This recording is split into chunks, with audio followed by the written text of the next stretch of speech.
Hello, my beautiful friends, and welcome or welcome back to my channel. I wanted to come on and do a reading for you today, and I was really called to come on and do specifically a twin flame reading. And I thought I'd show you this new crystal I got. I absolutely love it. It's obsidian, so obsidian is good for protection, and it's a platypus. So I thought I'd look up the spiritual symbolism of a platypus before I started this reading. And I think it's perfect for the twin flame journey. Another few things that I want to add about this little platypus is that you could be a bit of an odd duck. You could be very different, very quirky. You may have found, in your life that you never really fit in anywhere. Air, water, and earth placements could be symbolic. Maybe you're a bit of you could be in isolation right now, but perhaps you've always felt, like I said, like an odd duck or like the black sheep of your family, or maybe just a little bit of a loner. You don't have to resonate with that. Platypuses are actually one of my favorite animals, and I collect them, so I'm absolutely in love with this crystal. So yeah, before we begin, I just want to read to you the spiritual symbolism of a platypus, and I feel like it could be very symbolic for some divine feminines I'm channeling for this reading. So the spiritual meaning of a platypus centers around individuality, adaptability, and emotional depth. It symbolizes embracing your quirks. Maybe somebody's an Aquarius. Honoring your unique life path and trusting your inner intuition when navigating the murky waters of your emotions.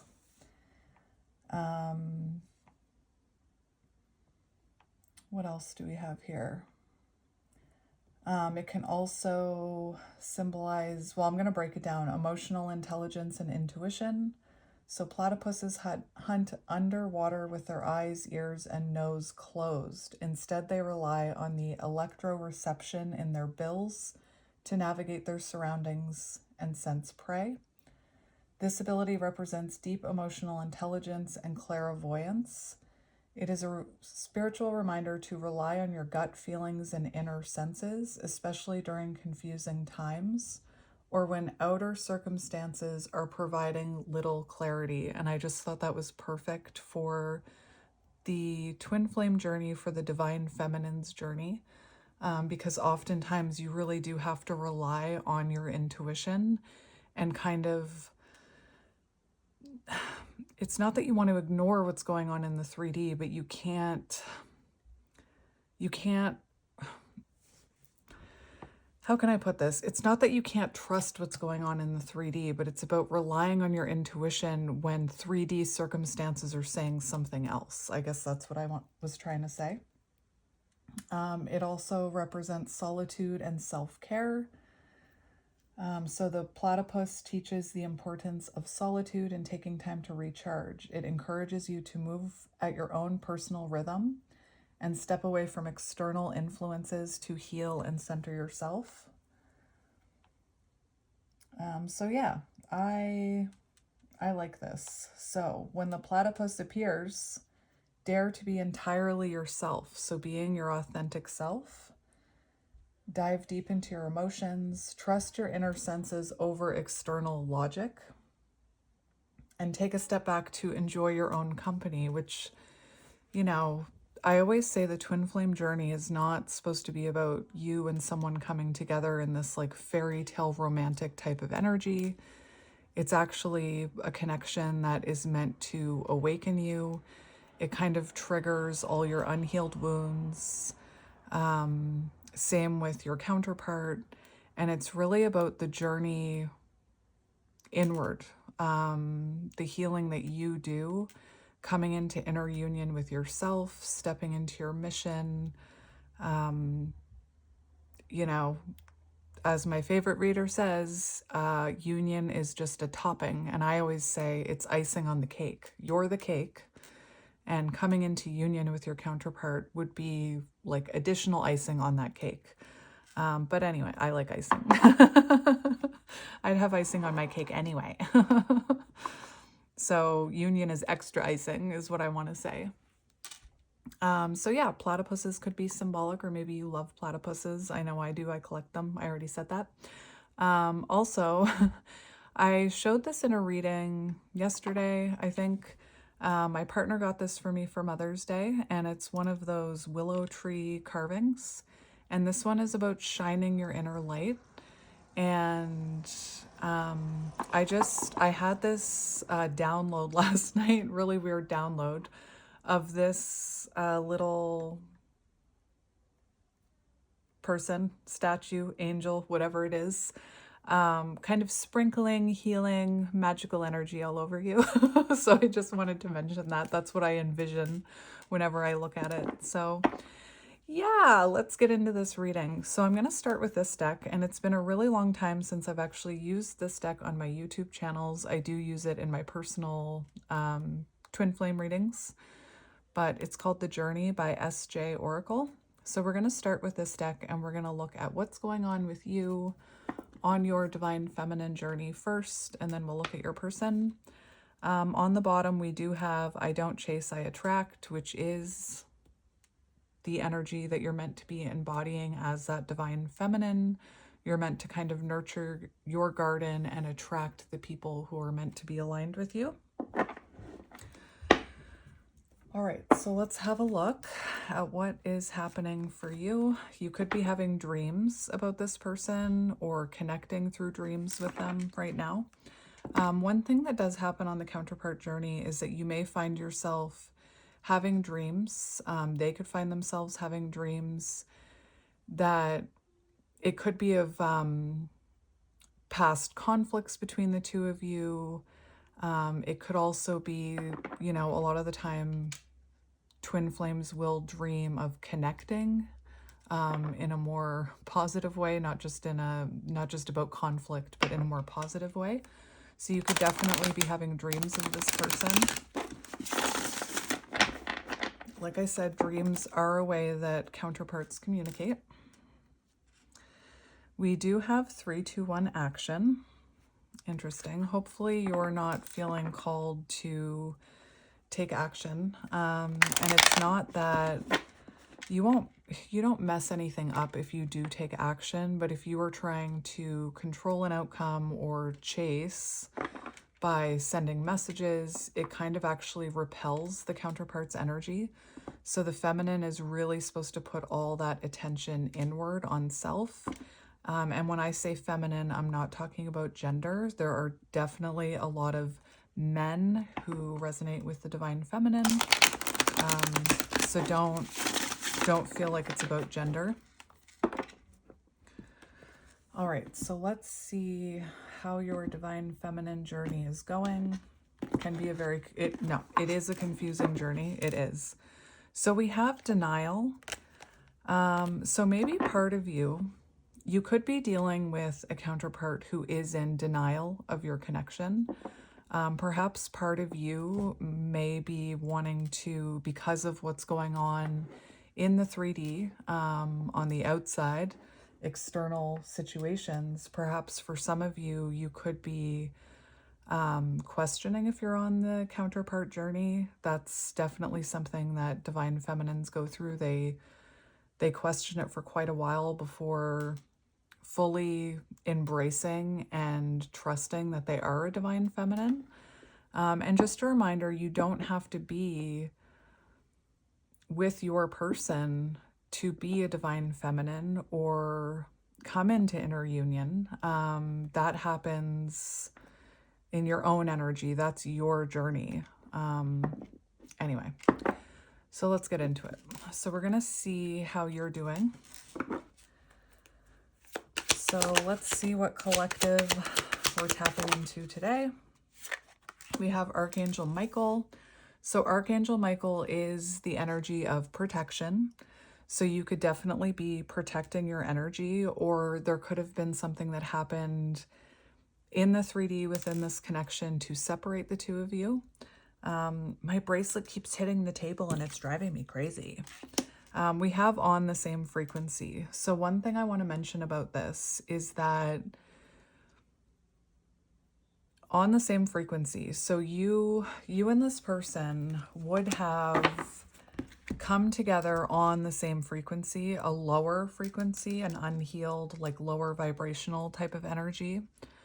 You often come together as like unhealed souls or unhealed versions of yourself. There's, a honeymoon period, and then all those unhealed things start to be triggered. Typically, the divine feminine raises their vibration and their frequency first.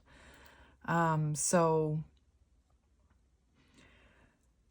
if you find yourself attracting this person in time and time again, and they're not,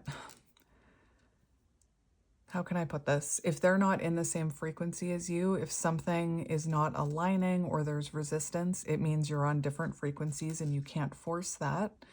And sometimes when, you call in your counterpart again, it can be that, you're still on the same frequency in some sort of way. So you're both still working through unhealed things.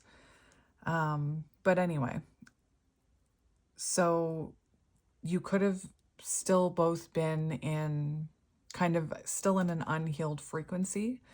And there definitely could have been a tower moment. I always see the tower, well, not always, but I do see the tower as divine intervention, Archangel Michael.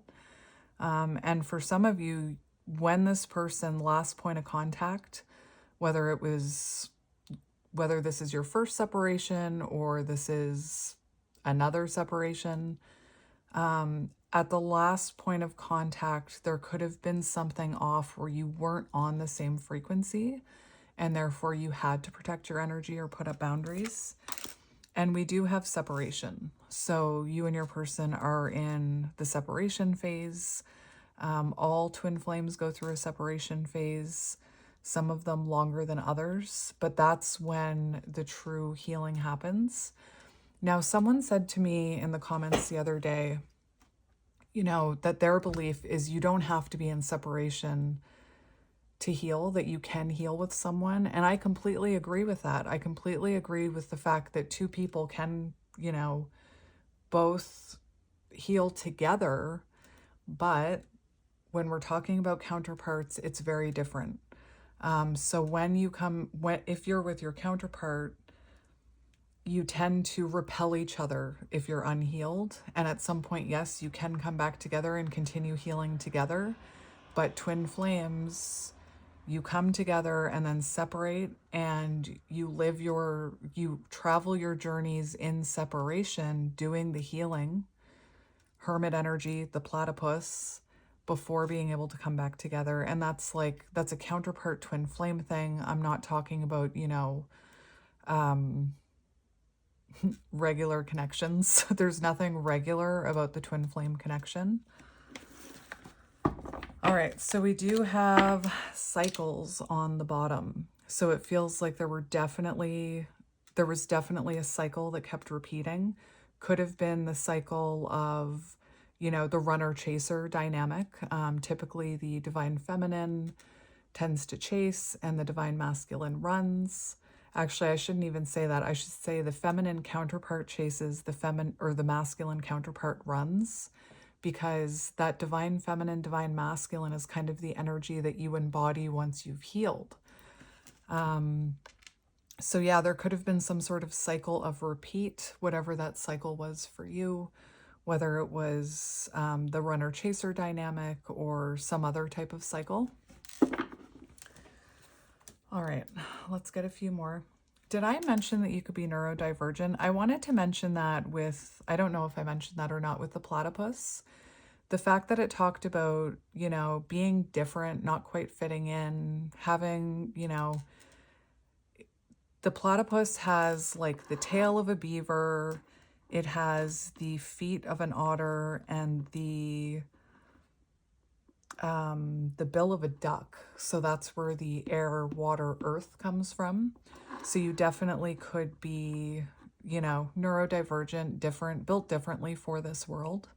And I find that a lot of neurodivergent people, are actually spiritual beings that, don't fit into that societal norm. All right, let's keep going. All right, we do have dreams on the bottom, so it does feel like you are dreaming about this person even in separation. Sometimes some of those dreams could be triggering, sometimes they could be comforting, sometimes they could be, you know, intense sexually. So we have movement and dreams. So you may have noticed an increase in the dreams you're having about this person right now. Perhaps you're even having dreams about, them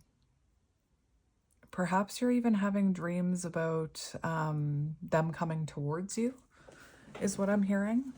Now, with this movement card, I like this because it's giving chariot energy. And we see on this card, it actually does, I can't tell for sure, but it actually looks like it may be a feminine. Again, I'm not talking about gender, but, and this is like, to me, very symbolic of releasing the reins of control and kind of allowing yourself to go with the flow, surrendering to the flow of whatever needs to happen. And I always say, you should never wait for your counterpart. This journey, again, is really about self. And so you should continuously be, not like every day wearing yourself out, but you should be moving forward. And moving forward is different than moving on. Moving forward just means you embrace the journey for what it is. You are, focusing on self-love and healing, trusting your intuition, like really surrendering control. That's another energy of the divine feminine, is to kind of release the reins and just go with the flow. All right. So let's get a few more for you. So red thread bond. Okay, so it does feel like you constantly feel this person on the end of that red thread, so you feel like this is a fated connection. You could be noticing red threads. This is something that I mentioned in some of my readings, that you could find yourself finding like little red threads. And pay attention to the length of the red threads you find. And it doesn't matter if you don't have anything red in your wardrobe or in your house, they will appear. Trust me on that, speaking from personal experience. But pay attention to the length of the thread you find, because that can be very symbolic of how close you are to coming back into some sort of contact on the same frequency. So if it's like a really short red thread, that can symbolize that you're close to coming into contact or union. If it's longer, that kind of shows you that you still have a bit of a ways to go. But this is also about, if you're being divinely protected, it's for a reason. And the thing about the red threads, the way that I like to talk about it, you could definitely be feeling like, I just heard fanny flutters. I don't know why I heard that. If you're a man, that's not going to resonate. Maybe you're feeling something else, if you know what I mean. But I just heard something about maybe you're feeling this person's sexual energy. But anyway, what I was going to say is the red thread bond. So you're connected by this red thread. And in separation, as you evolve, think of it kind of like a puppet almost. As you evolve, you're raising your vibration, right? And you're actually pulling this person up. I always look at it as like they're down here, you're up here. But as you ascend, you're kind of pulling on that red thread and pulling them up into ascension. All right, a few more for this divine feminine mission. Yeah, divine feminine. Anyway, so you could definitely be working towards your mission. And I know for a while there, people were telling me that they were getting annoyed with me for continuing to mention mission. They felt like I was putting pressure on them to step into their mission. I just want to say that for some of you, that could be a little bit of, if you felt triggered by me mentioning mission, it could be that I'm triggering a part of you that you haven't tapped into that knows that you have a mission that you haven't fully stepped into yet. The other thing I want to say is your mission, like, your mission doesn't have to be big, right? You don't have to be. There's different beliefs about the divine feminine mission. All divine feminines have a mission. I believe that. And, a lot of people who are very informed about the twin flame journey will tell you that if you want to come into union with your person, getting on your mission is a part of it. You and your person, when you come back together on the same frequency, could definitely have a mission that you're supposed to work on together. But one thing I want to mention is that you should never put your mission on hold thinking that you can't do your mission without your counterpart. So, like, let's say you and your counterpart had a dream of starting a business, and then you went into separation and you just kind of put that dream on hold because you're kind of waiting for them to come back so that you can do that together. You can do that on your own. What I was saying, though, is your mission doesn't have to be big and out there. You don't have to have like 1 million people learning from you. You can be a light worker just in your own energy. Your mission can be embodying unconditional love and kind of, what's the right word? Projecting that outward, but not in like the negative way that I talk about projecting. What's the word I'm looking for? I can't think of the word. Ooze? No, that's not the right word either. That's definitely not the right word. But your mission could be as simple as healing yourself and then inspiring others through the way that you've healed in small ways, the people around you, the people you run into. It doesn't have to be big and out there, right? Like, you don't have to be on stage. You don't have to be necessarily online.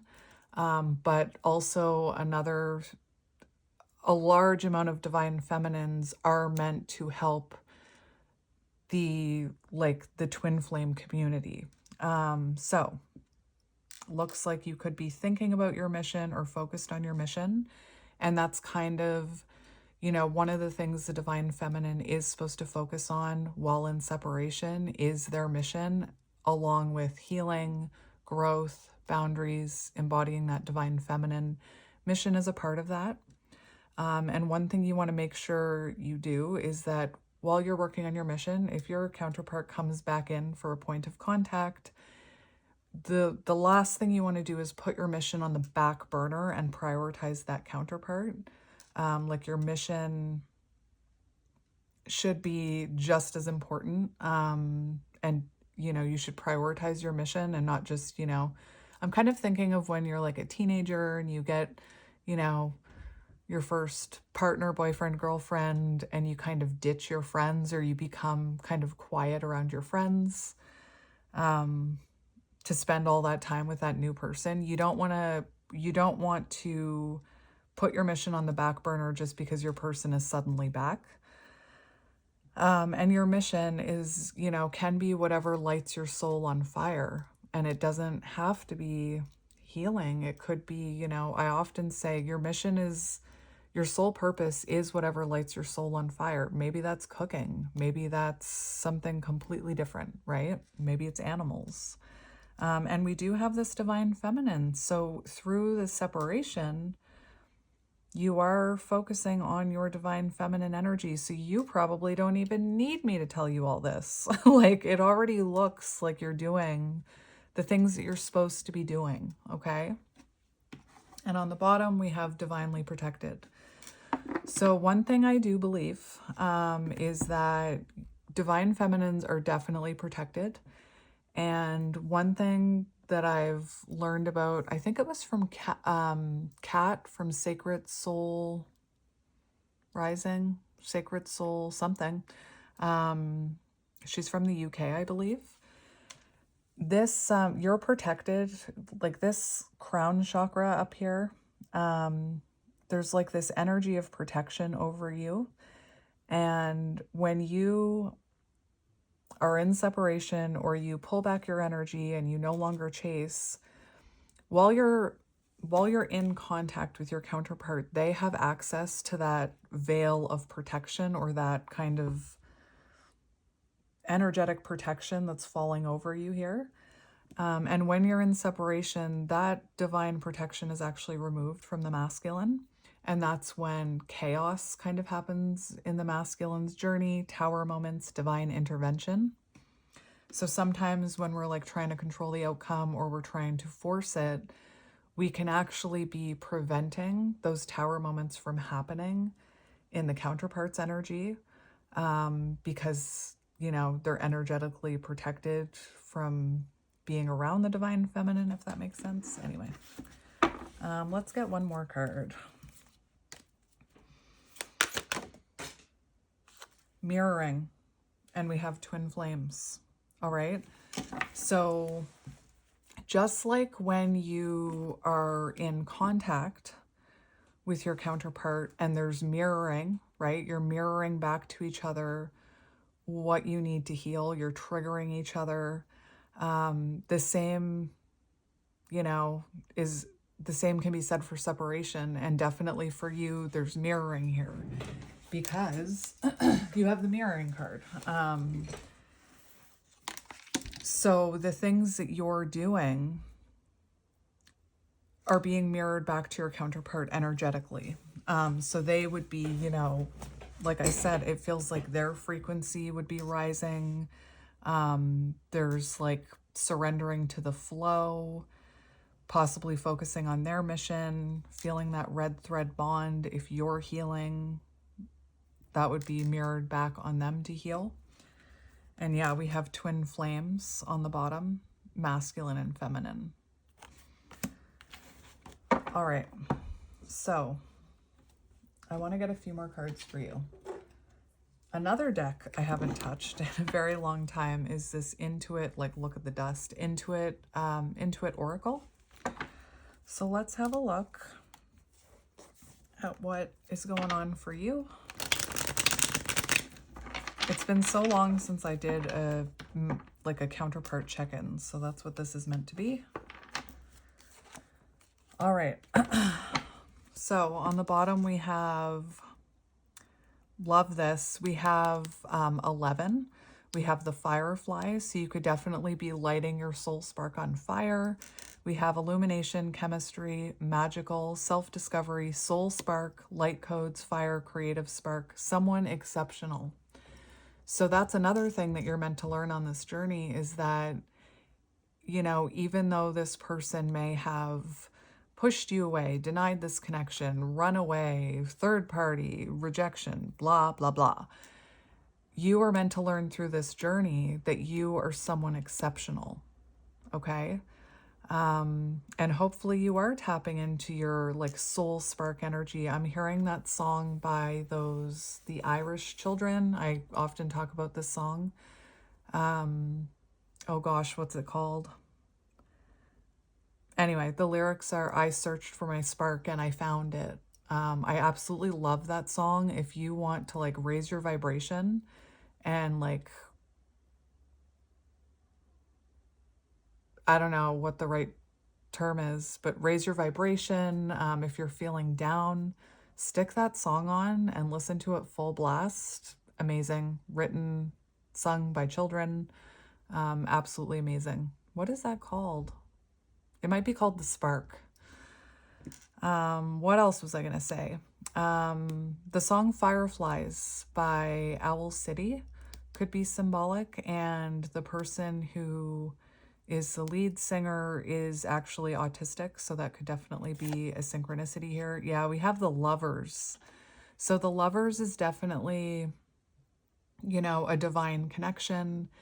It's a connection that's meant to awaken something within you and, you know, cause a lot of self-growth. And sometimes that means choosing yourself. All right, so let's see what's going on with you here. Ooh. We have the Crow, 22.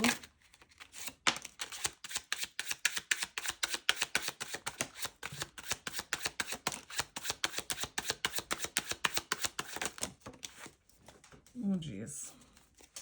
All right. So we have number 9, snowflake, perfect, delicate, coated, fragile, pattern, symmetry, precise, handle carefully, crystalline, unique design, exquisite, detailed.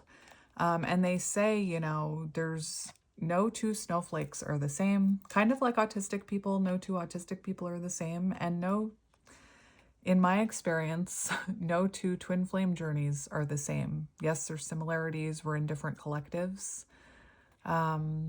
But yeah, and I also want to say there's no one like you. And, you know, perhaps you are learning how to, you know, handle this journey carefully, however that's resonating for you. Yes, we have the High Priestess. So the space between inner and outer worlds, inner knowing, dreams, past life knowledge, secrets, intuition, silence guarded, High Priestess. So you definitely could be focusing on your mission as a light worker. This is also divine feminine energy, you know, fully trusting your intuition, being able to see through, you know, limiting beliefs, see through your fear. Past life knowledge, that's an interesting one because just before I did this reading, I was watching Perfect Match, and there was this song that was playing and it talked about how, you know, maybe you have some soul remembrance of how this person was in a past life that they haven't showed up in that way in this lifetime. We have the Crow. 22, the letter A could be symbolic. May 22nd, September 22nd could be symbolic. September 5th, May 9th, 1995, 59 could be symbolic. Memories, remembering, mystery, magical power. So, you know, we're all born with the ability to read energy. We're all born intuitive, but it's programmed out of us through school, through trauma. So maybe you're remembering some of your magical power. And when I say remembering, I don't mean like, oh yeah, I remember that I'm a psychic. I'm talking about soul remembrance, like your soul is remembering that you are magical. It says a new event or happening. So maybe something happened recently that confirmed you're magical or that you have this magical power or this inner knowing. Clever problem solver, blah, blah. Clever problem solver, observant, and omen. So perhaps you saw some sort of omen. Crows could definitely be symbolic. You know that I love crows. I love the crows. And we have divine feminine energy. Again, the letter A could be symbolic here. 29. So February 9th, that's my sobriety birthday. February 9th could be symbolic, or September 2nd, or September 29th, May 29th.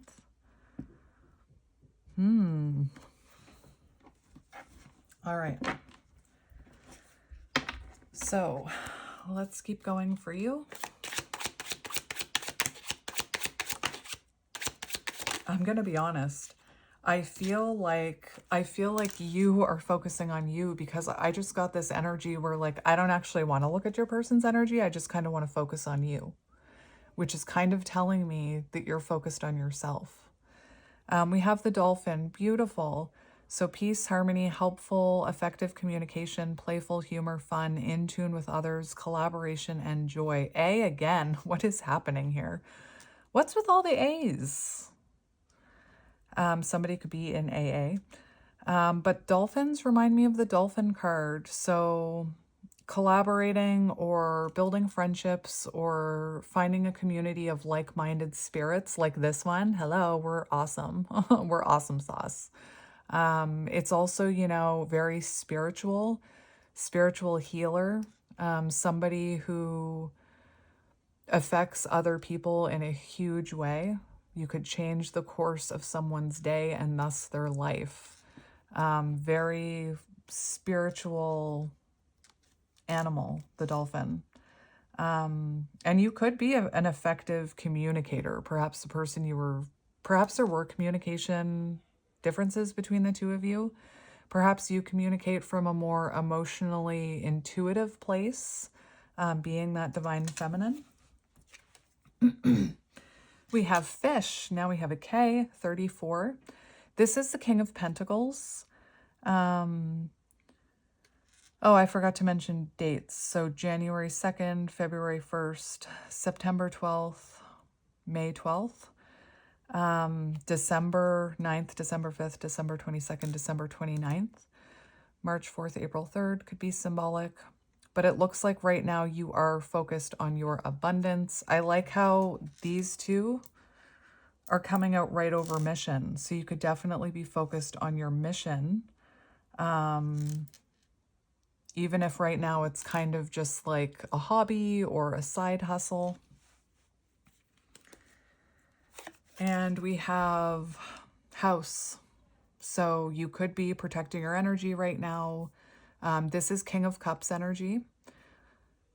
Also 4 is linked to stability, home, belonging, roots, comfort, safety, family, traditions, framework, structure, buildings, shelter, boundaries. So you could definitely, that's a major lesson of the divine feminine. The platypus talked about boundaries. You could be working on healing family cycles.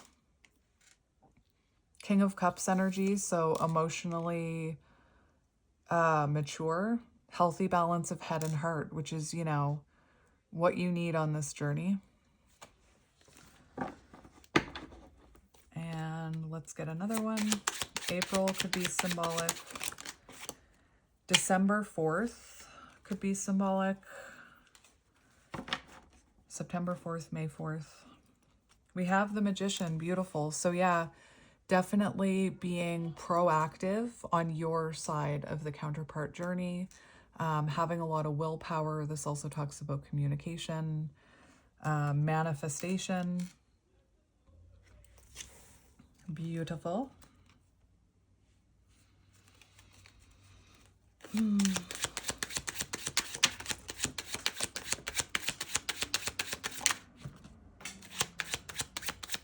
Oh, my dog might freak out here in a moment. Maybe not. Oh, divine intervention. Beautiful. So divine intervention, ascension, perfect timing. So you could definitely be believing that this will happen. Whatever's meant to happen will happen in perfect timing. Perhaps you've seen a double rainbow. We have serendipity, light codes, promises kept, duality, as above, so below. 16, the Tower. So you could be really viewing whatever happened between the two of you, whatever Tower moment happened, as a divine intervention or divine protection. Definitely going through an ascension, my friend.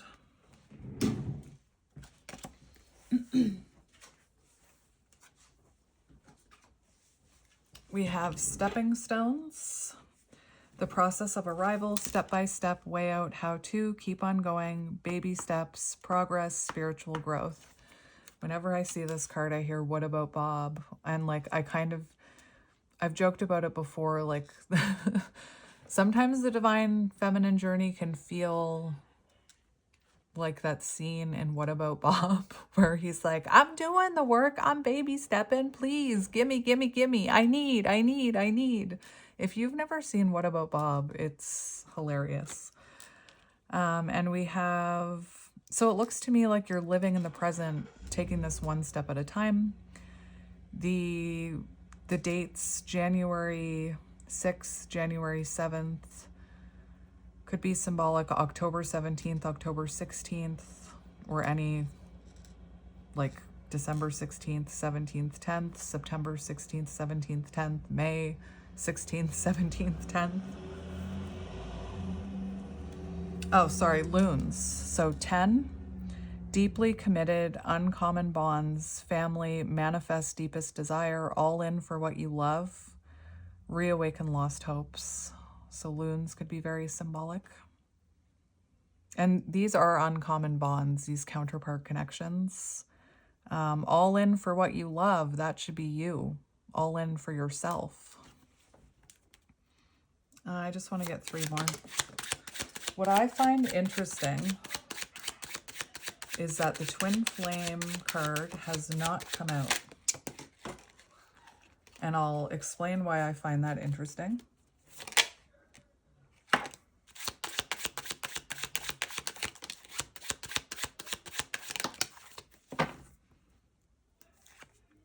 I'll explain why I find that interesting in a moment. We have Celtic Knot. I'm going to come back to that. Ah, there's the Divine Masculine on the bottom. So what I find interesting about the Twin Flame card not coming out is that that's telling me that you're not focused on, this is my twin flame. You're focused on your own journey. We have the Moon. Interesting, 8 of Cups. So you definitely could have walked away even though you had love for this person. You know, this is about walking away from accepting less than you deserve. And sometimes that can be hard because the thing you're walking away from, you love. So intuition, fantasy, romance, subconscious, psyche, affection, recognition, invitation, sensuality, artistic, divine feminine. That's beautiful, this energy that you're in. Love it. We have the Lion, which, again, one of my favorite animal cards. So the Lion, like maybe you have, you know, an impressive mane, but it says fair, just, devoted, majestic, high self-esteem, authority figure, pride, overcoming difficulties, heart-centered, overcoming your ego.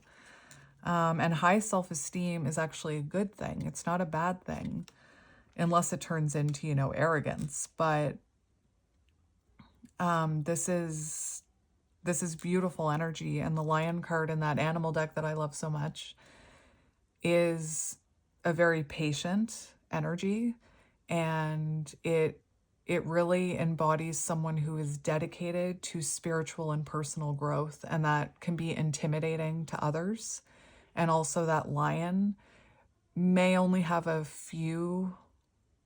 small few close friends because of the spiritual and personal growth they've been through. They're very careful about who they let into their energy, and not in like a picky type of way, in a healthy way. We have the Hermit. So that's beautiful. So focusing on your soul's path, your soul's purpose, your soul's mission, awakening to your own healing journey, doing the self-work, doing the self-reflection. Beautiful Hermit energy. And yeah, we have the Tower, stand alone. So right now you're standing alone in your power, with or without this person.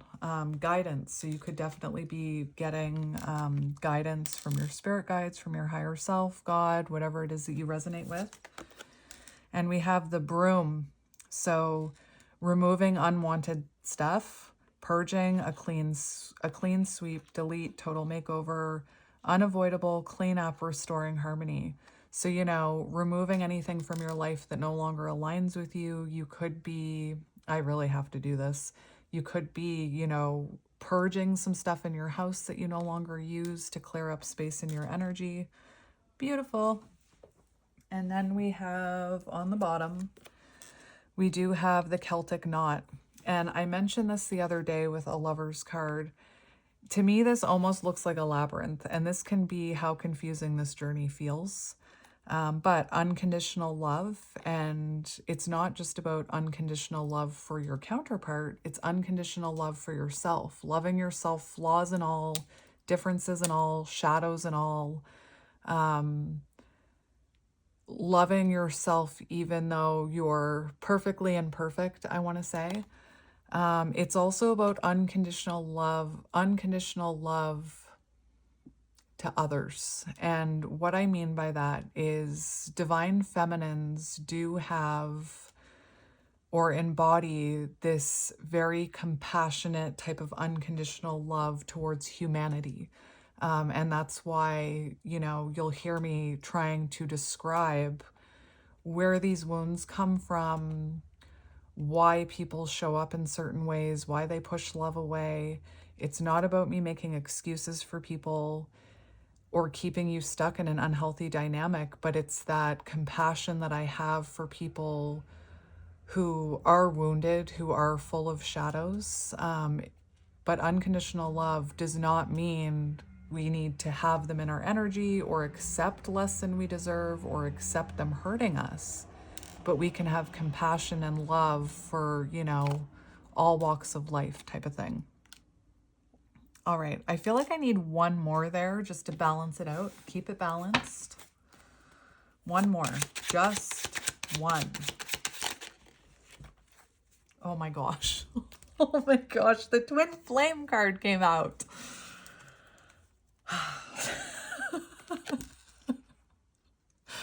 That's hilarious to me because I said, the twin flame card didn't come out. And then there's like a lack of balance here. And truly, twin flames are about balance. So I just find that absolutely hilarious that that came out. So we do have the twin flame card. So swans, soulmate, twin flame, faith, a pair of things, blooming love, the one, deep soul connections, divination, fluidity. So like I said, I do believe that you've kind of taken your focus off the divine masculine. And, if you are super hyper focused on your divine masculine or your masculine counterpart, not talking about gender, that's just a sign that yourself, because they're a part of your soul, is craving for you to focus on it.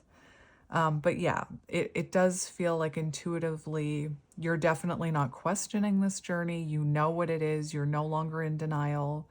And again, that doesn't mean holding on to an outcome. That means accepting that you're one of the rare divine feminines.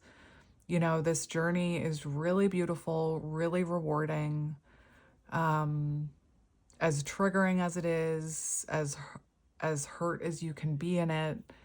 If you embody it for what it is, it's such a blessing. Like, I wouldn't change anything. I feel very blessed, to be a divine feminine.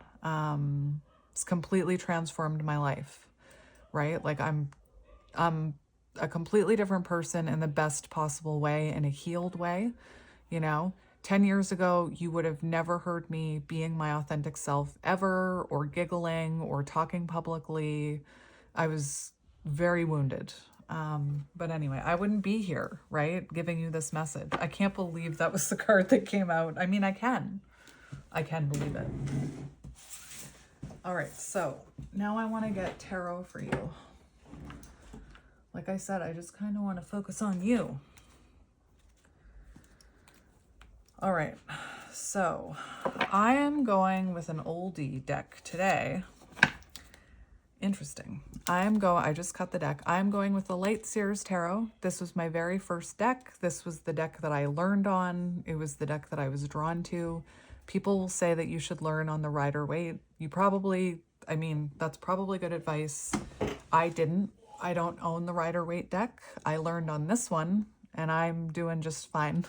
So whatever deck you want to learn on. But yeah, we have the Knight of Pentacles on the bottom. Now, to be clear, this is not my original deck. I had to replace my very first deck and retire it just for myself, but I did buy another copy of it for my channel.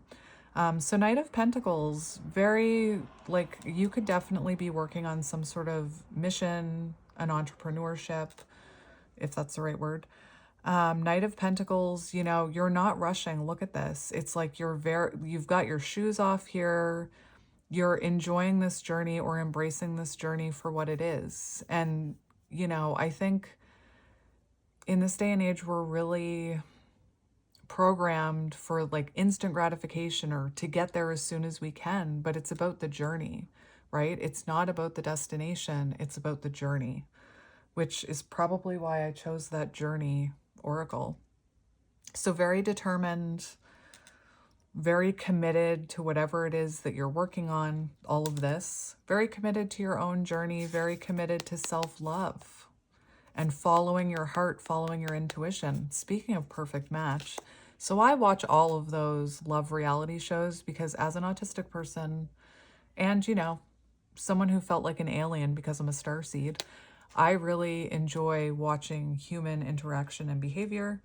And there was this girl on there that was like, my heart was saying this person, but at the end of the day, I had to go with my head. It's like, no, that's not what you're supposed to do. You're supposed to follow your heart.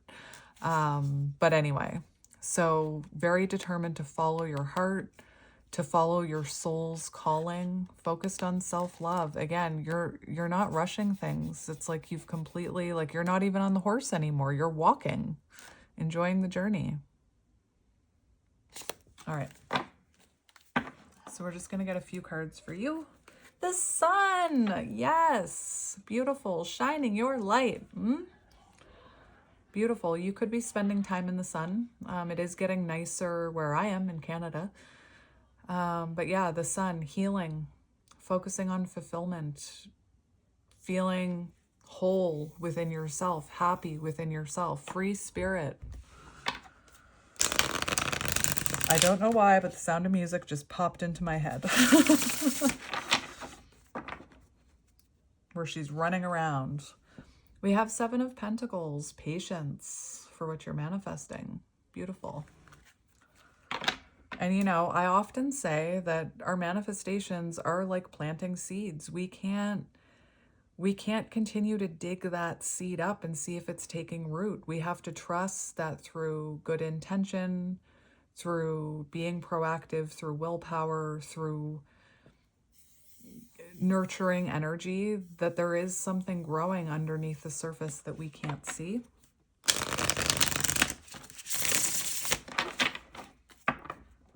You could be very intuitive, because I'm definitely like, I'm getting a lot of downloads.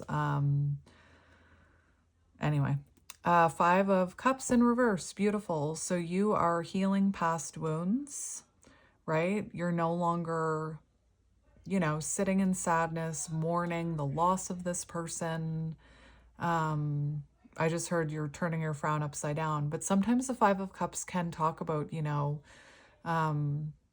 I hate this expression, but pity party. I absolutely hate that the 5 of Cups can be described like that, because you're entitled to feel your emotions for as long, like, as you need to, right? So I don't want to call it a pity party, but whoever I'm channeling, right, you're no longer sitting there mourning the loss of this person. You're healing past wounds. You're releasing things here. Beautiful. Turning your energy around. Love it. Ace of Pentacles. Beautiful. All right, so your energy, and I just kind of want to look at you. We have the 4 of Wands. Beautiful. So again, focusing on, like, clearly you see this connection for what it is, and you are embracing what it means, your journey. And it looks to me like you're focused on your stability, your foundation, celebrating your achievements, finding your community, perhaps. Bit of a free spirit I'm seeing. But I also see this card. This is a, you know, a card about reunion and union. So I really want to say, based on everything else I'm seeing here, is that you're really focused on coming into inner union with yourself. Beautiful.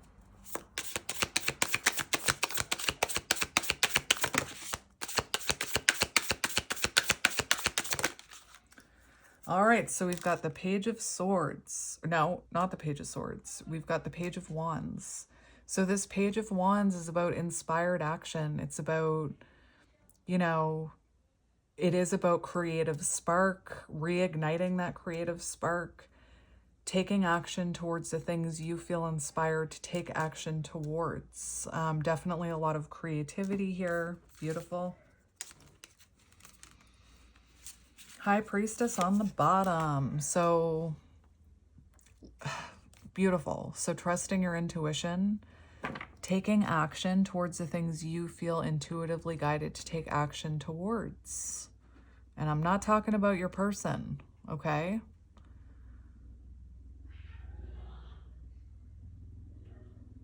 Very intuitive energy. It's given light worker for sure. Could be getting a lot of intuitive downloads. I find like water really helps with downloads. So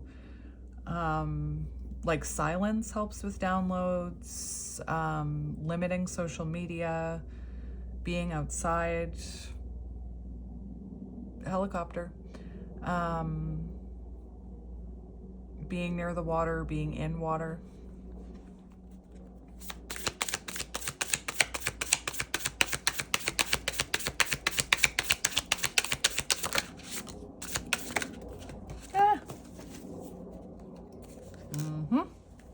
Look at your beautiful energy. My goodness. Justice. So focusing on balance, your integrity, being fair to others. Could be getting a bit of good karma, right? There's not just bad karma, there's good karma as well. And we have the Queen of Wands. So really, you know, glow up energy, focusing on your connection with spirit.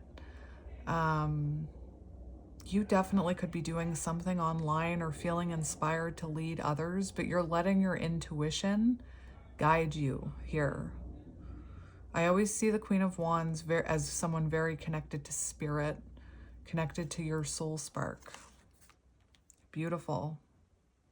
Glow up energy, self-confidence, very magnetic, very, very magnetic. Nine of Pentacles on the bottom, embracing your independence, realizing that everything you need is within you, not outside of you. Focusing on self-sufficiency. I always see this as someone, you know, stepping into a higher version of themselves, and someone who doesn't need anyone to complete them or add, or to, they don't need anyone to complete them or add value to their, no.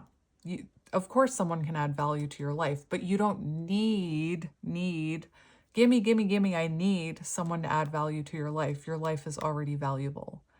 And it's, to me, it's also the energy of, you know, if there is something taking value away from your life, you would kind of put boundaries up or pull back your energy. Like you're not going to let anyone take away from you here. Beautiful. And yeah, we have, what is going on with you? We have death and rebirth underneath that. So very transformative energy. You know what I was saying about myself? You may be feeling the same way. Like if you could see me this many years ago, you wouldn't even recognize me. And we have the Star. So healing. This is beautiful. Eight of Pentacles. Self-mastery, mission, honing your skills, starting a business, committing to yourself.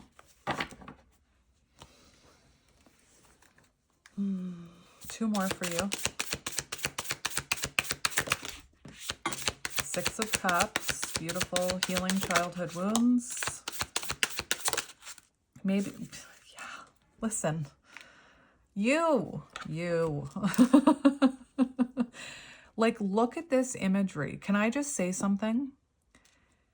In a lot of these cards, the feminine's eyes look like they're closed. And you know what that's telling me? You are like the platypus. Remember what I said about the platypus? The platypus navigates through their bill. Is that what I said? They can't open their eyes underwater. So they really depend on their inner compass, their intuition, their inner knowing to lead the way. And that's like in these images, all the eyes look closed. And that's what I mean. It's like you are allowing, like you're surrendering to flow. You're allowing your highest self, your inner voice to guide you. Nine of Cups. Oh, beautiful. To me, the Nine of Cups, remember how I mentioned the Eight of Cups? The Eight of Cups is about walking towards that Nine of Cups, and it can be hard to do that because sometimes you're walking away from something or someone that you love. And the Nine of Cups to me is an energy, because nine is an independent energy. You could be seeing a lot of nines. But to me, the Nine of Cups is really about independent happiness. It's about the same, like similar to the Nine of Pentacles, that you're happy and whole within yourself. I'm hearing inner union. You don't need anybody to complete you. This is absolutely beautiful. I love this for you. And Six of Cups. So you definitely could be, I'm hearing something about healing karmic cycles as well underneath that Justice card. But Six of Cups, you know, you definitely could be feeling a pull on this person's energy. But to me, this is more about you maybe forgiving or being fair with yourself for that child, that inner child within you that learned how to protect itself and survive, maybe not in the healthiest of ways. I definitely feel like you are reconnecting with that inner child. Beautiful. This is beautiful. All right, so, and yeah, we have Four of Pentacles on the bottom in reverse. So that's actually a really beautiful energy because it means you're surrendering, Six of Cups, you're surrendering some of the things, not surrendering, but you are healing and kind of letting go of some of the things that possibly happened to you as a child. Definitely releasing your hold or holding on to this person, your divine counterpart. Sometimes you'll hear I know Bree describes the Four of Pentacles like Gollum from Lord of the Rings. So it's like you're no longer holding tightly on to this person. You're actually releasing them in a healthy way. Beautiful. I love it. And also baggage from your childhood is one thing that I'm also hearing. So now I want to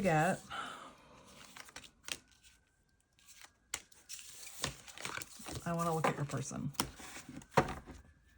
I don't even feel like I need to, I don't even feel like I need to ask what you should be focusing on. Just Spirit's saying, keep doing exactly what you're doing. You get a gold star and you get a gold star. And even if you don't resonate with this, you get a gold star. Everybody gets a gold star.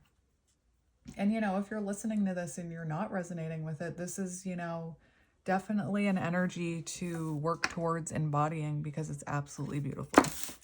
So, while I'm shuffling, I'm just going to ring my charms. I'm going to ring my Gaia charms while I do this, just to cleanse the energy. Baba Jolie could be symbolic. Or, you could listen to Baba Jolie, I should say.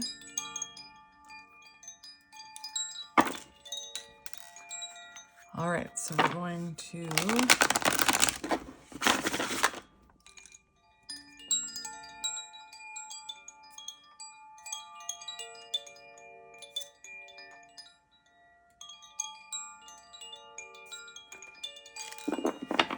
All right.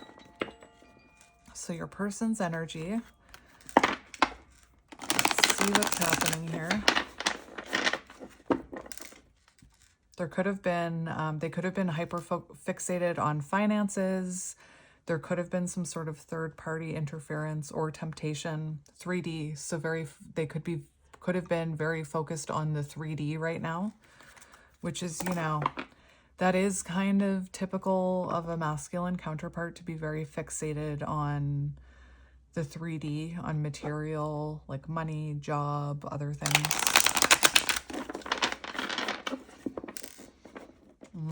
One more time. One more time. So let's see what's going on with this counterpart of yours. Although, I don't know. For some reason, I feel like some of you just clicked off because you just wanted to hear about yourself. We have incoming communication. Interesting. Hopefully you haven't reached out to them. But if you have, don't feel bad about it. But what I'm more so seeing is with this one, they could be hoping that you're going to reach out to them. Like they might be, every time somebody calls them, every time they see an unknown number, they could be hoping that it's you. We have telepathy. Interesting. So this incoming communication could be telepathic. Perhaps, I'm seeing a channeled message. Sometimes I feel as though you're speaking to me, or it's a channeled message where the person is wearing headphones And they're talking about how sometimes it feels as if though you were speaking to me in my head. So there definitely could be, they could be getting telepathic communication from you for sure. So let's see what is happening here. 1989 could be symbolic.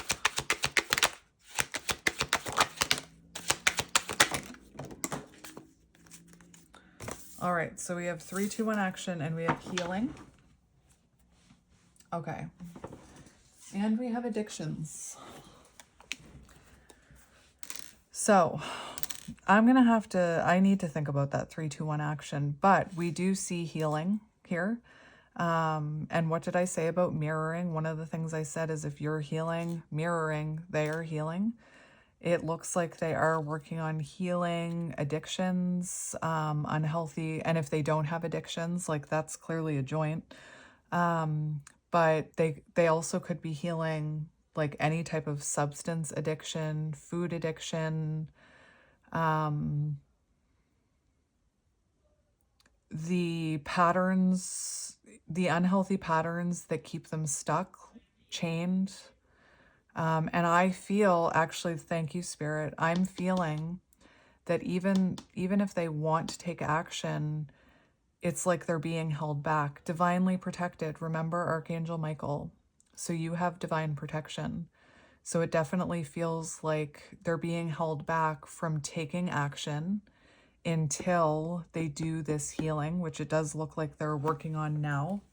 And, you know, they could have very much been in denial about some of their addictions or some of their unhealthy patterns. Like you definitely could have been dealing with someone who would get very defensive about some of the things they needed to heal or even about their addiction. And, you know, speaking as a recovering alcoholic, when somebody becomes defensive or denies in like a really big way that they don't have an addiction, it's kind of very telling that they do, in my experience. Not everybody has the same experience though, so I can't necessarily say that. But like, there was someone in my life at one point where they would constantly make excuses for how much they were drinking. They would constantly say things like, they knew that I was a recovering alcoholic. And, you know, they would drink around me, which I had to become comfortable with over the years. But I would never even mention their drinking, ever. But they would constantly be denying that they had an addiction, like, and they would just start talking about it to me. Really, I don't drink that much, or I only drink, I control my drinking, or, you know, I really don't drink that much. And they would just constantly, it was almost like they were trying to convince themselves they didn't have a problem. And I would never even mention it, right? And, you know, just if somebody needs to control substance abuse, right? I've been there. I'm only going to drink on weekends. The minute that you have to control it, it's got control over you. But anyway, this person definitely could have been in denial about some of the healing they needed to do, some of the, you know, the unhealthy traits, attachments, addictions they had. All right. What is going on with this divine masculine? Well, that's good. Dark night of the soul. Okay, so right now this person could also be losing friends because we have friends on the bottom with Dark Night of the Soul. And Dark Night of the Soul is kind of like, it's very intense. And, you know, you start questioning everything. You question yourself. It's very triggering. You question like what the world, like what you thought the world was and how it worked. Think of the Matrix, I'm hearing. Not that I've seen the Matrix in a while, but think of the Matrix. And, you know, things that no longer align with them start to fall away. So this person could definitely also be releasing some unhealthy friendships right now. But I like that. Dark Night of the Soul. That's good. That's good. What is going on with this counterpart? You are definitely being divinely protected. the divinely protected card went like whoop and went back in. Oh, somebody could have a very little dog. I think that's like a Yorkie, if I have that right. Anyway, so we do have cosmic healing. So yeah, it feels like until this person goes through healing, they're being prevented from taking action towards you. Cosmic healing, I'm seeing that love pop deck, Dark Night of the Soul, cosmic healing, connected in the 5D, regardless of connected in the 3D. Whatever you're feeling, I'm feeling it. I'm thinking of the cosmic love card. When you dream of me, I'm dreaming of you. When you think of me, I'm thinking of you. And also this is what I was talking, that's actually where your red thread card was. So cosmic healing, like as you heal and you're ascending, you're pulling up on this person's red threads. So your healing is actually impacting them.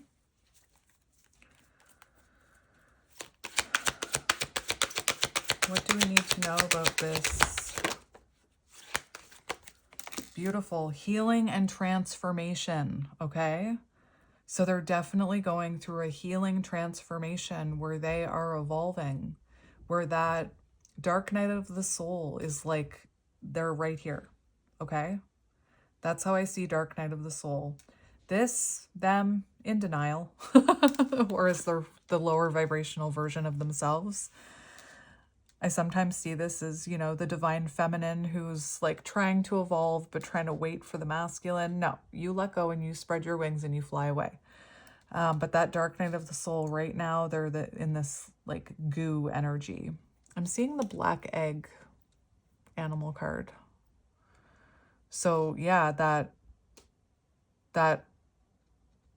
unhealed, lower vibrational version of themselves is dissolving and a new version of them is being revealed is what I'm hearing.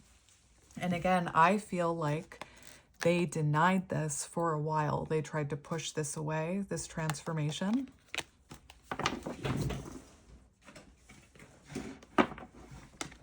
And we have forgiveness. So I talk about this too, like I feel like this person is learning to forgive themselves, because before we can apologize to someone, before we can take accountability, we have to kind of be able to look at ourselves and admit that we made a mistake and forgive ourselves for making that mistake and then make things right.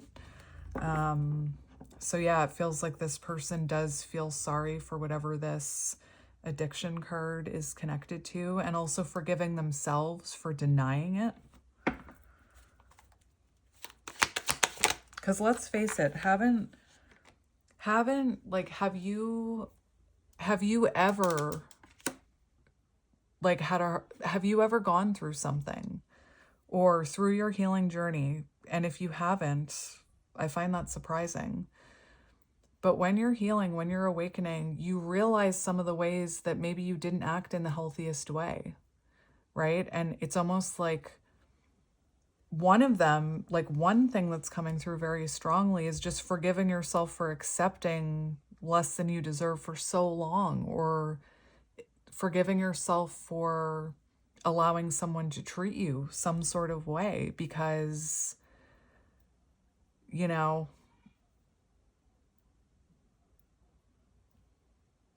that's definitely something that I've experienced, needing to forgive myself for staying in a situation for so long, right? So we have wounded feminine here. And that wounded feminine, it's not about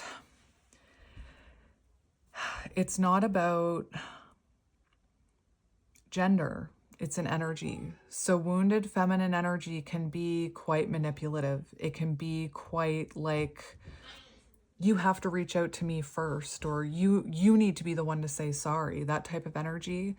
It can be an energy of repeating very negative patterns just for the sake of it. Again, manipulation, lack of confidence, trying to control things. Wounded feminine energy. So perhaps these came out together. So perhaps this person, you know, is realizing that they did have very unhealthy cycles. Actually, the cycle card popped up right around here for you as well.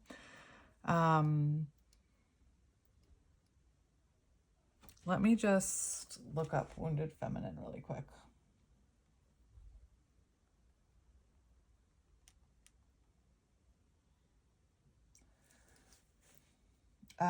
So wounded feminine energy struggles with, this is specifically within a masculine, struggles with, again, not talking about gender, struggles with unprocessed emotional wounds and a loss of healthy inner balance, emotional volatility, fear of confrontation, codependency.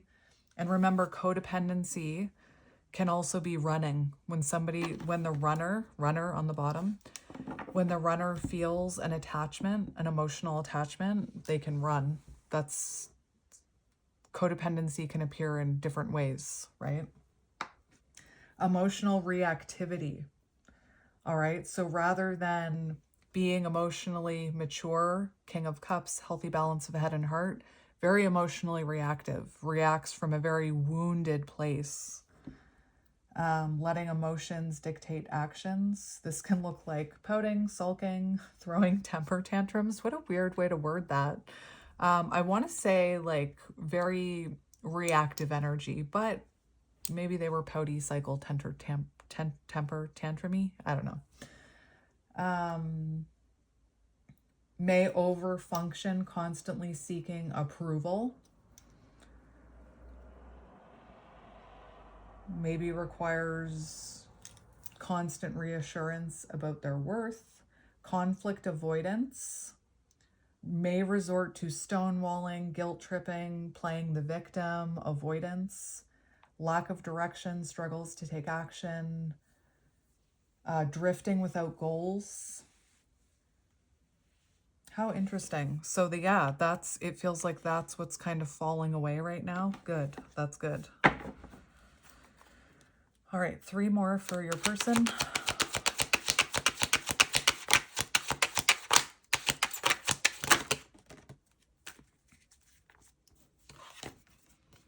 Avoidant.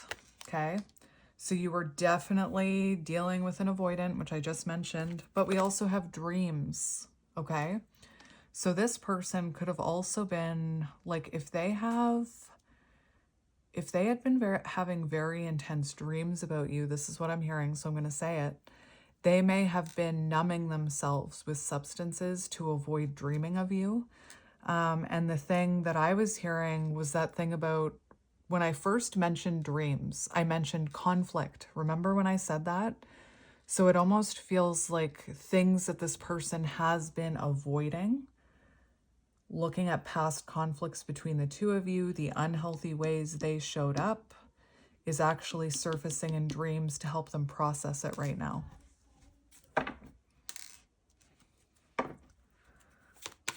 Show me this Divine Masculine's energy, please.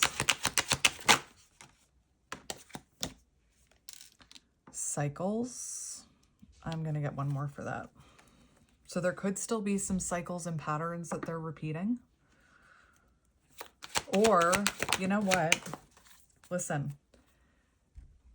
What I just heard was they could be having dreams about the cycles that they were avoiding looking at or they were in denial of. That they were, you know, kind of acting out, because this wounded feminine acts out these unnecessary cycles. Now, that's why distorted feminines can sometimes find themselves stuck in a cycle with their counterpart. And it's kind of like the example that I always give about a cycle. You know, in my experience, what would happen is I'd find myself stuck in a cycle with someone, and then I would try and explain the cycle to them. And they would be in denial of their part of the cycle. And it took me a really long time to learn that I was actually perpetuating that cycle by continuing to give energy to that cycle when I could see what the cycle was. Does that make sense? It's kind of like being on a merry-go-round and it's making you sick, and the merry-go-round stops for a second to let people off, and you feel sick and you feel dizzy, but you're like, I'm just going to stay on this cycle for one more time, or this merry-go-round for one more time, like perpetuating your sickness, if that makes sense. I'm not calling you sick. That's just the way my brain works for how to describe it. So yeah, this person could be having dreams about these cycles that we're repeating within this connection. I'm just going to get one more.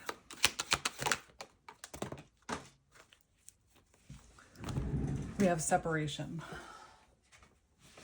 So yeah, it feels like this separation period is like, you can see what your person is focusing on right now, okay? Things they've been denying, things they've been avoiding, transformation, dark night of the soul, addictions, wounded feminine energy. All right, so let's get this other deck for them to confirm.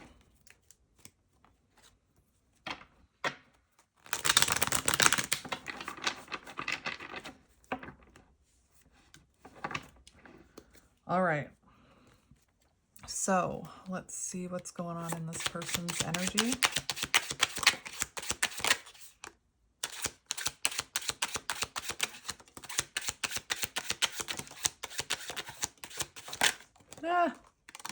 All right. So we do have ADHD, could definitely be symbolic. We have birds. Communicate, negotiate, chatty, debate, discuss, flighty, nervous, ADHD, making contact, noisy, text or call someone. So this person could definitely be feeling that urge to reach out to you. They could be nervous about making contact with you. They could have, you know, ADHD. They could be feeling very impulsive about reaching out to you. But again, I feel like something stops them. I feel like something stops them. It's like 12 hanged man energy, so it's almost like spirits holding them back. And we have the bear, boss, CEO, judge, coach, finance, benefits, wealth, mama bear, protective, strong, large, muscular, rich, affluence, hairy. The name Harry could be symbolic, or they could be hairy. 15, devil energy. This person could 10 of Wands energy. So this person could be feeling a lot of overwhelm when it comes to the 3D, when it comes to finances, when it comes to, like maybe their boss is kind of, you know, putting a lot of pressure on them, or they're feeling judged by others. We also have the fox. Poor little foxy. Not your person, just the fact that the fox, poor foxes are always, you know, on tarot cards is the 7 of Swords. I love foxes, but whatever. Self-interest, stealth, deceit, trap, redhead, sharp, sleight of hand, something's off, wrong, cunning, sly, crafty.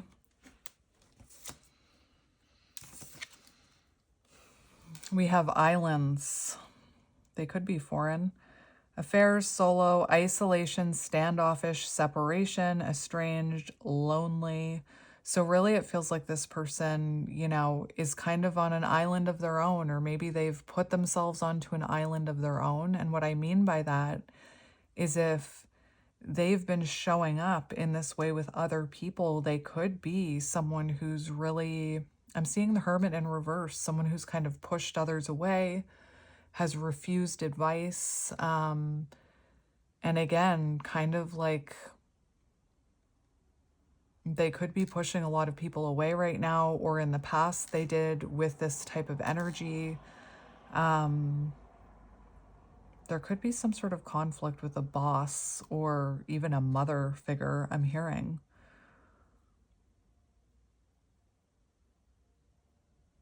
I'm definitely getting this energy right here, wounded feminine, from them. But then this is what this is what's falling away. We have tangled up. Problems, complicated circumstance, all tied up, conundrums, string along, puzzling, hassles, unraveling. So yeah, it feels like things are starting to fall apart here. Remember what I said about divine protection, where they don't have your protection. So there's a lot of divine intervention here. Definitely something with their mother, or something through work could definitely be like very complicated for them right now.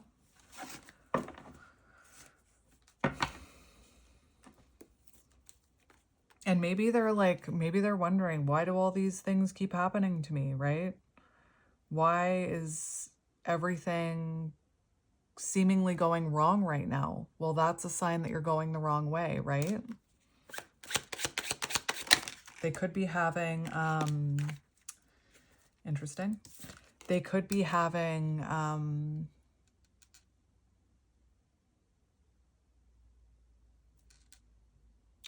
whatever. I don't know where that went. I don't know where that thought went. Clearly, Spirit didn't want me to share it. We have swans. Interesting. So clearly they feel, this bond with you. Maybe they are waking up to what twin flames are. Maybe they've, been researching soulmates or twin flames here.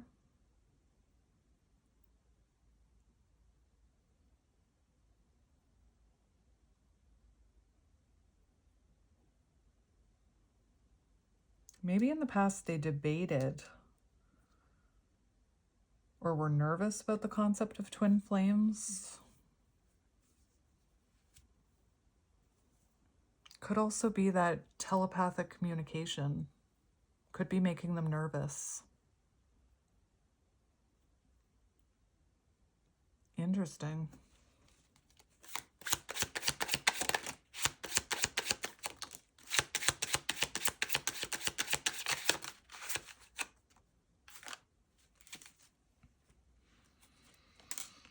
That's good. So underneath the fox, we have the key. So clarity.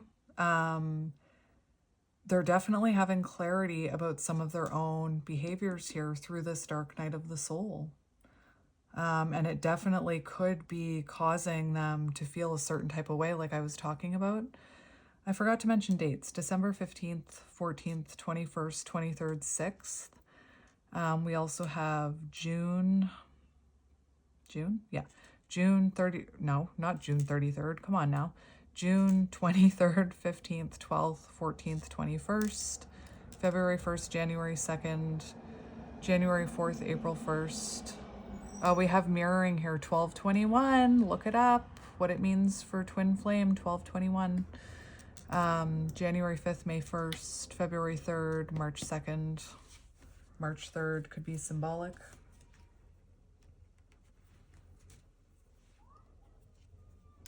And we have tornado. Interesting. Storm brewing, torn up, total wreck, breakdown. Like, they could definitely be feeling internally a lot of chaos. For some of these things that are coming to light about themselves. This person, whoa, feeling very lonely.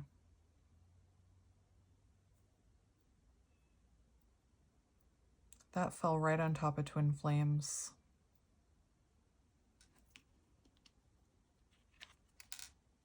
So it could be that they're, since the ending between the two of you,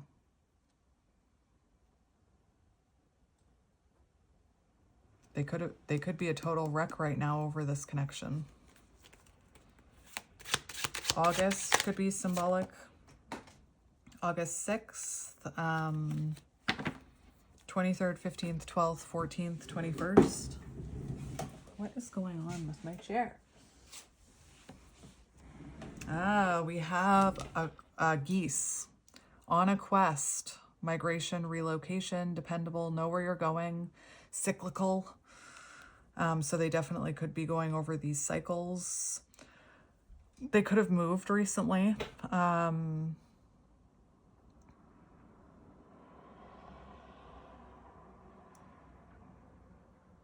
a quest. Cyclical. And we have the devil. So it does say ruling planet Saturn could be symbolic, resourceful, conservative, blah, blah, blah.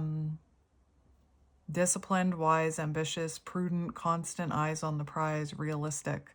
So, you know, this person could be taking a more realistic look at some of their patterns that I was talking about, at some of their unhealthy cycles,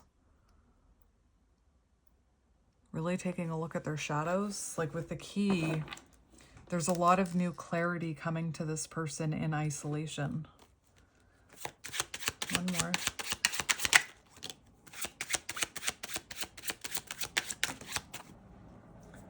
There definitely could have been something about their communication, okay? Let me just move this over. So we have communication and lighthouse. Warning, warning. So it could be that whenever they think about reaching out to you, they have like an internal warning or they get really anxious and their body just kind of shuts down, right? That's kind of their higher self, that spirit saying, no, don't pick up that phone. No. We also have lighthouse. Guidance system, detour, safe passage, warning, plot a course of action, navigating obstacles. That's really good, and it's coming out over this. And then we have communication. Communication, unite, connecting, integrate, share, collaboration, harmony, compromise, overcoming barriers. So we do have them overcoming obstacles, overcoming barriers. But like, I'm still hearing it's like not safe to open up those lines of communication yet. So just be careful if you hear from them soon. And we have the element of air on the bottom. Yeah, be careful with communication over the next little while. If they, like right now, this says likely it's developing. So right now they are developing, but I just heard like big warning bells when it comes to communication. There go my dogs, right? So if you see a message from this person, just be aware, warning, they're still developing, right? They're still turning into that butterfly. So if they reach out from the cocoon, just be careful of your boundaries. Handle carefully this snowflake. Remember, handle carefully. Next point of contact from this person, handle carefully. Just, yeah, communication. Just be careful at the next point of communication, okay? Tarot. There go my puppy dogs. All right, so let's shuffle this deck. Ace of Swords, clarity, new insight, right? An epiphany.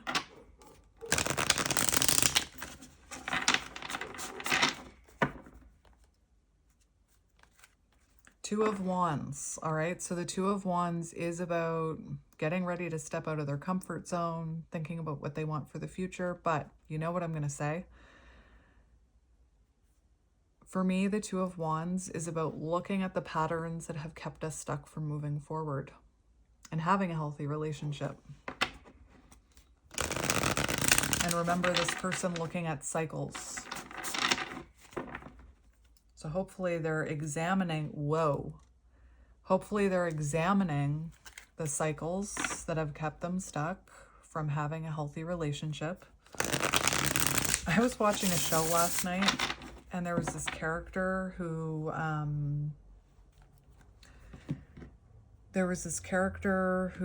you know, said they were attracted to the other person. There was, you know, they loved the other person, but it felt safe, so they broke up with them. And they even said, I feel like, and this is someone on a show who the character had a very unstable childhood, right? So they viewed a safe connection, a loving connection, as something must be missing, which I was yelling at the TV. I was yelling at the TV. So we have 4 of Wands on the bottom. Good. Rest, reflection, withdrawn. Beautiful. I like that. Leads to healing. So let them get their clarity. Keep them in their nest. So let's see what's going on with them.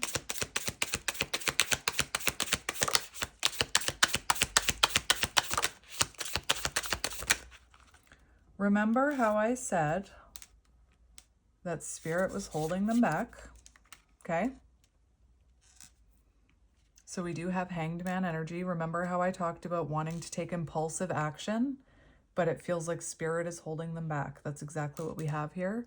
Hanged Man energy is also, you know, embracing a period of uncertainty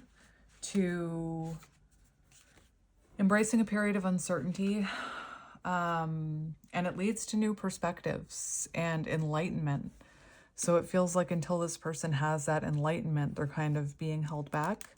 Also, new perspective about some of their intense reactions, okay? Because that Knight of Swords can be very emotionally reactive. Can also have a fear of intimacy. So yeah, it's like this person does have this nervous, it's almost like a little bit of chaser energy bubbling up to reach out to you, to make contact, but something holds them back for your own protection.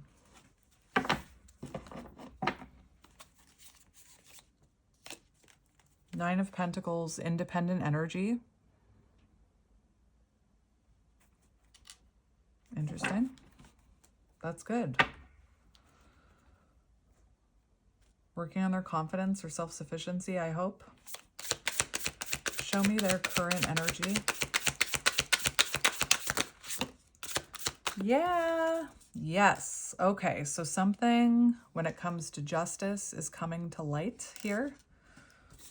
Beautiful. Ooh. Okay. So look at this. All right. So they're having some sort of epiphany here.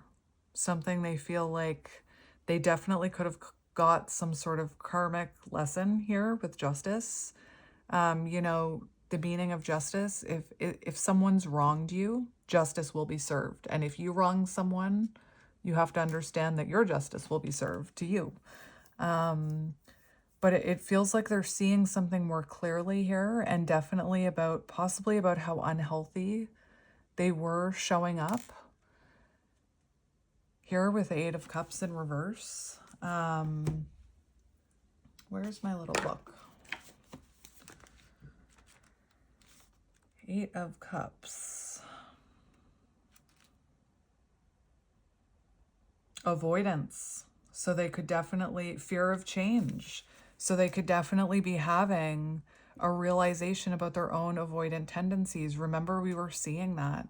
And about how you possibly stayed with them far longer than you should have or than they deserved, is what I'm seeing here.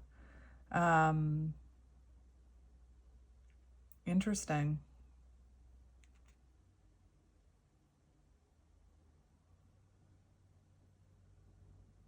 Very interesting about how I was just talking about how safety. I was just talking about out of nowhere about how that person on that show felt like the love felt too safe. And definitely this person could be having a realization that this love felt very safe. And it caused them to kind of run from it, or to not see it clearly because they were used to maybe being in really unhealthy situations, especially as a child. Like this person could have had a very chaotic a very chaotic upbringing. And someone who has a chaotic upbringing can unconsciously try, like when something feels too stable, too safe, they start creating chaos. Again, not on purpose, but from a very unhealed place. Let's get 3 more for their energy.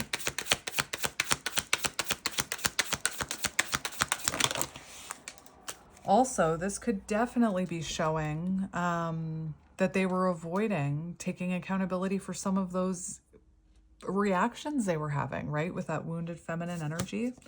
This is good. This is good. So underneath Hanged Man, we have the Ace of Cups. So new perspectives, enlightenment about their own self-love, possibly even tapping into their heart space, their intuition, new perspectives about the love that you were trying to give to this person. Death and rebirth on the bottom, transformation. So you both have this energy of transformation. That's good. What is this Ace of Swords moment about?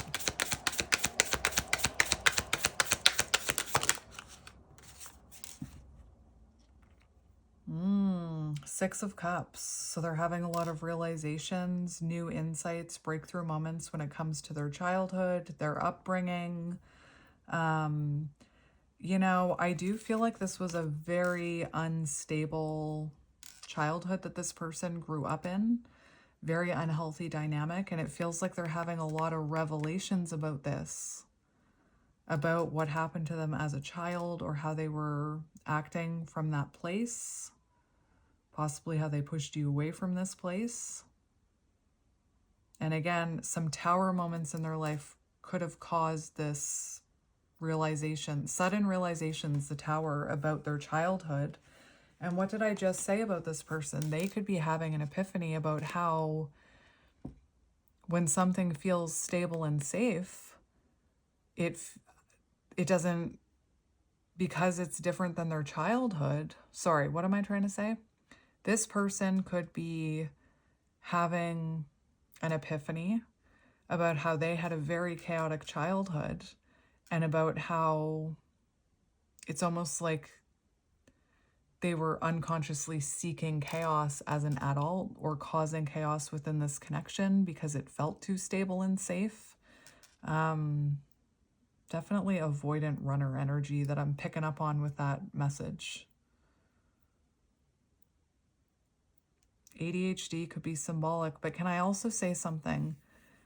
You know, when I first found out I was ADHD or had ADHD and I was autistic,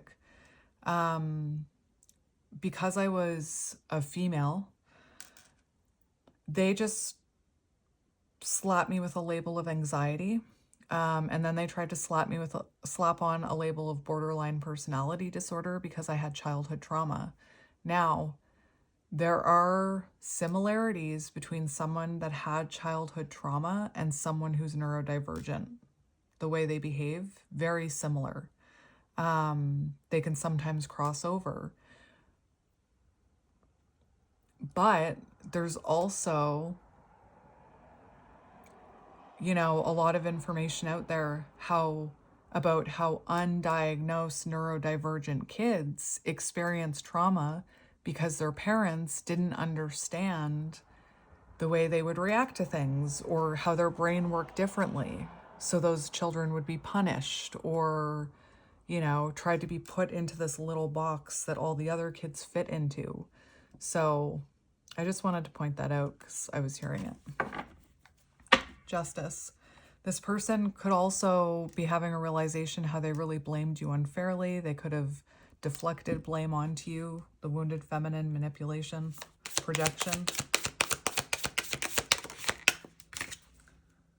What are they seeing more clearly? Two of Pentacles in reverse. So they're definitely seeing more clearly that they were neglecting you, neglecting this connection. They were showing up very inconsistently. And that, you know, by blaming you, by projecting onto you, you could have really suffered emotionally, including like cognitive dissonance, which comes from being repetitively, gaslit or having somebody blame you unfairly constantly. And if you're lacking that self-worth, you can believe them when they blame you unfairly. So yeah, this person definitely seeing more clearly, taking accountability for some of those things. So how do they feel about you? How do they feel about you? Ooh, King of Cups. Okay, so King of Cups, very, that's how they see you, first of all. Maybe you use sound bowls. I saw sound bowls earlier too. But very emotionally intelligent. Very good emotionally mature communication, the dolphin. Healthy balance of head and heart, someone who's healed. You could be a healer, a counselor of some sort. But they definitely see you as emotionally mature. The other thing for how they feel about you, that's a lot of love. That's the deepest form of love there is. The highest form of love there is, King of Cups. So clearly there's feelings there. We do have Six of Swords. So this person could definitely feel like you have released them, that you've kind of moved forward without them. But clearly this person hasn't been able to let you go. Could be wanting to repair a disconnect, right? You definitely could have moved away from this person. How is this person feeling about you? Queen of Swords, protecting your heart space. Look at this. I always talk about this card when I talk about the Queen of Swords, but I never use this deck anymore. But look at how that cup is behind these bars, right? Communication, no communication. The sword is down. Really standing in your power, protecting your energy. Look at that body language. So they definitely feel like you have higher standards, boundaries up, protecting your energy, protecting your heart space, from them. One more. How's this person feeling about you? Ace of Pentacles. So they could feel like you're on some sort of new beginning, or I do feel like this is symbolic of them wanting a new beginning with you, but they could also be viewing you as moving forward, focusing on yourself. You could be focusing on a new job, a new relationship. And we have the Star, so very focused on your healing. But this is, giving the energy where, they still feel connected to you in some sort of way. Look at that. They feel you pulling on that string, I'm telling you. All right, what is blocking them?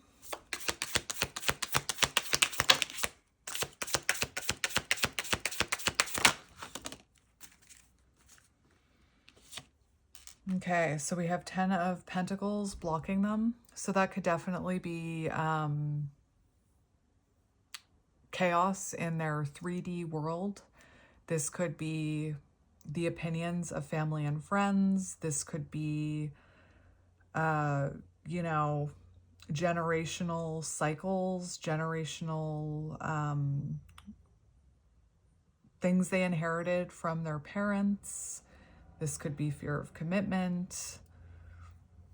I'm hearing chaos in their, like, this could be, what am I trying to say here? Chaos in their external world, external chaos. That's what I was trying to say. Six of Wands. So there is a fear of communicating with you. What's blocking them right now? Bruised ego, Six of Wands as a blockage. Like this person could have had a very sensitive, delicate ego where any type of criticism, constructive or not, would have bruised their ego. I'm hearing the term butt hurt. But remember how I was looking up wounded feminine? I think it was wounded feminine. And we were hearing like moody tantrums. That's kind of like that bruised ego type of energy. Also a neglect wound stemming from childhood. All right. And, some people with neglect wounds really can find themselves accepting crumbs, people pleasing, staying in situations where they're accepting less than they deserve. The other side of that is they don't know how to receive love. So when somebody makes them feel loved and seen and safe, they push it away, they repel it. Again, from a wounded place, it comes from an unconscious place, just like I know that divine feminines don't chase on purpose. They don't accept less than they deserve on purpose. They don't people please on purpose. It comes from an unconscious place.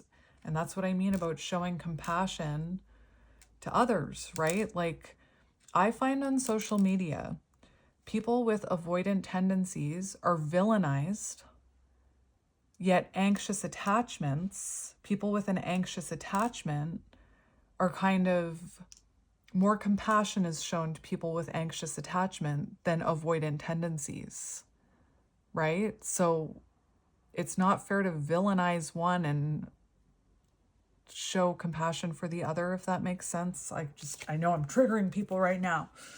I know I'm triggering people right now. But yeah, this person definitely could have had a neglect wound where as soon as they feel seen, loved, that's actually what happens inside of a runner unconsciously when somebody's vulnerable with them, when they feel safe, when they feel seen. Their programming, that protective survival instinct that they learned in childhood, tells them to run.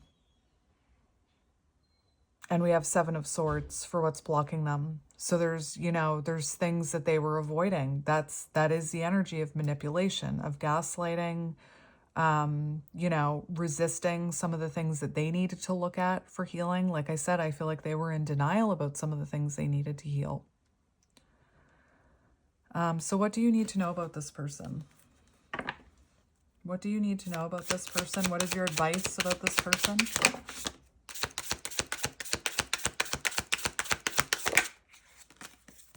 Knight of Pentacles. Okay, so I'm not going to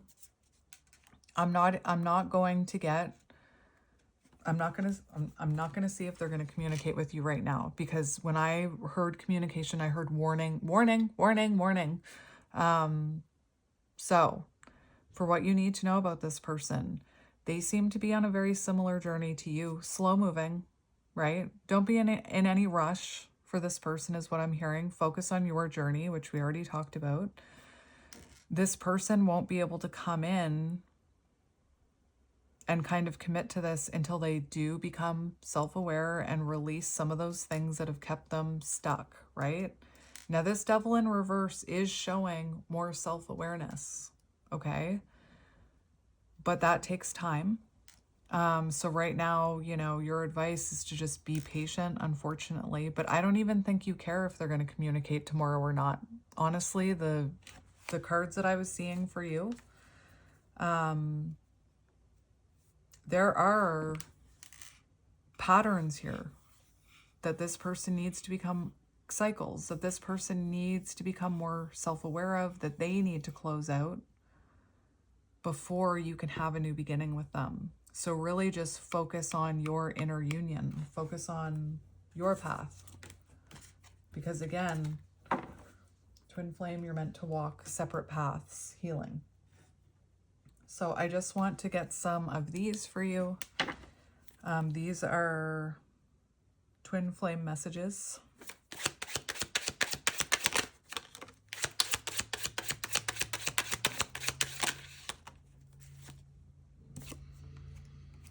I'm not happy. Karma, behaviors, people, and or situations are playing a role in what's happening with me, and it's hard for me to see a way out.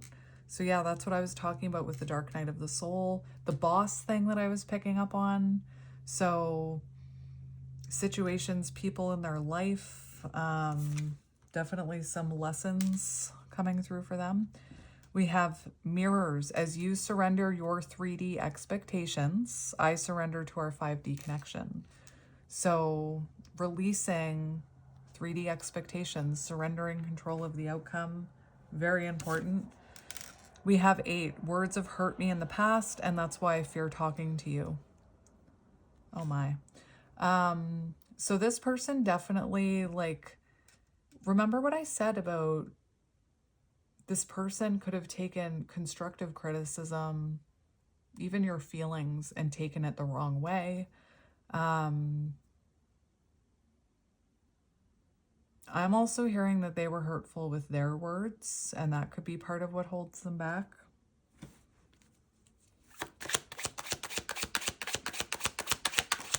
But like, remember what I said about a bruised ego, right? A very fragile ego. So some of the things you said to this person, even if it was about your own success, could have hurt this person. I feel the sexual energy between us, yet it's beyond physical attraction. It needs to be elevated to the expression of deep, unconditional love. Our destiny is calling. Preparations are underway to take the next step. Interesting. So it does feel like these karmic lessons are leading to their next step towards you, or the next step in their journey. And we have I'm awakening. And that's what I mean. It feels like you've surrendered the 3D expectations and now they're awakening. I'm awakening. I know more than I'm letting on. They could be awakening to twin flames. They had the twin flame card. 2 more for this part. Surrender brings us together faster than resistance. Exactly. Surrender to the flow. You're already doing that. This journey is teaching us one of the most important spiritual lessons, patience, especially for the divine feminine. Communication. I'll contact you when I'm able to. Right now, my life is far too complicated to bring you into it, but know that I do want to talk to you. Interesting. 7. If you get that, you're cool. Even if you don't get it, you're still cool. So January 2nd, January 8th, 3rd, 6th, 10th, 9th, 3rd, could be symbolic, 7th. You know what I'm going to do? I mean, you can see the numbers. You know if they're resonating with you. Because I don't want to read out all of these, but I kind of want to. So I'll say months that could be symbolic, and then dates. So July, January, February, August, March, September, October, June. And then we have the 3rd, 8th, 9th, 10th, 2nd, 6th, 1st, 7th. Okay, and now we'll get a new row, new numbers. What is this person?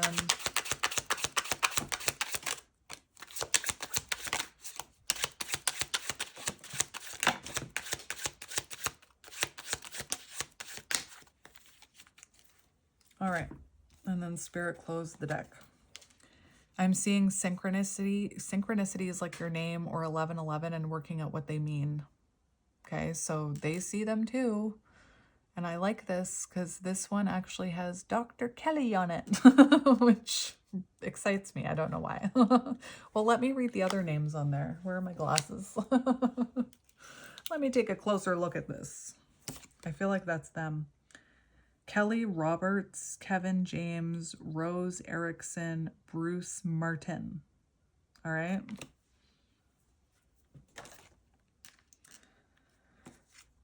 There is a lesson to be learned from this. It's giving Hierophant energy to me.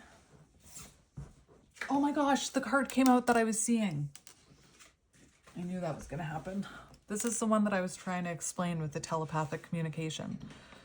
Sometimes I feel like you're speaking to me in my head. At times it triggers me because I wonder how much can you see into me. We need to wait for divine timing. Time is healing our wounds and creating the perfect conditions for our reunion. So here we have September 5th, September 11th, September 1st, September 15th, November 1st, November 5th, November 15th, November 19th, November 9th. Also not September 19th, but maybe. May 9th, May 11th, May 1st, May 19th, or January 11th, January 5th, January 9th. I feel like I don't deserve your love. Patterns. So that's what I mean about the Six of Wands, like with that bruised ego, lack of self-confidence, feeling not worthy of love. I feel like I don't deserve your love. I'm worried you'll leave me when you see who I really am. As twin flames, we are here to ascend and help others do the same. Mission. At time, yeah, blah, blah, blah. It amazes me when we say the same thing at the same time or finish each other's sentences. So you definitely could have had that type of energy between the two of you. Don't listen to other people. Trust yourself to know the truth. That includes anybody. That includes your friend. That includes someone who doesn't believe in twin flames. That includes me, okay? Trust yourself to know the truth. If your truth is this person is not your twin flame, that is your truth. Whatever your truth is, listen to your inner truth. Mirrors. September 11th, November 9th. Being mirrors for each other makes self-love so important. I wish I was there to love you, but if I'm not, I want you to love and nurture yourself. So that was the end of those cards. So I'm going to leave it here, my friends. Like I said, it's been a while since I've done a twin flame reading. So yeah, I'm sending you lots of love and light, and I will talk to you soon. Bye.